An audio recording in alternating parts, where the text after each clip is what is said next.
சென்னை அண்ணா பல்கலைக்கழக மாணவி பாலியல் வன்கொடுமை வழக்கில் கைதான ஞானசேகரன் ஏற்கனவே பதிவாகி இருக்கக்கூடிய ஆட்கடத்தல் வழக்கிலும் கைது செய்யப்பட்டு அது தொடர்பாக விசாரணைக்காக ஆஜர்படுத்தப்பட்டிருக்கிறார். கூடுதல் விவரங்களுடன் செய்தியாளர் சக்திவேல் இணைப்பில். சக்திவேல், உங்களது விவரம். நிச்சயமாக. வணக்கம் கோபால். சென்னை அண்ணா பல்கலைக்கழக வளாகத்தில் மாணவி பாலியல் வன்கொடுமை செய்யப்பட்ட வழக்கில் சென்னை கோட்டூர் புறத்தை சேர்ந்த ஞானசேகரன் என்பவர் கைது செய்யப்பட்டுள்ளார். இவர் மீது ஏற்கனவே பல்வேறு வழக்குகள் நிலுவையில் உள்ள நிலையில் அதனையும் காவல்துறையினர் துரிதமாக விசாரித்து வருகின்றனர்.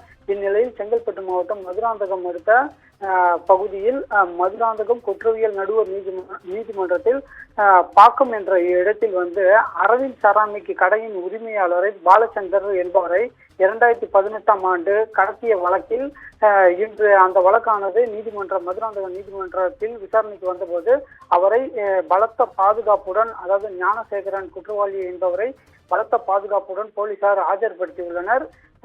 தற்போது அந்த காட்சிகளை நம்மால் பார்த்து வருகிறோம் கோபால். நன்றி சக்திவேல். அண்மை விவரங்களுக்கு நன்றி.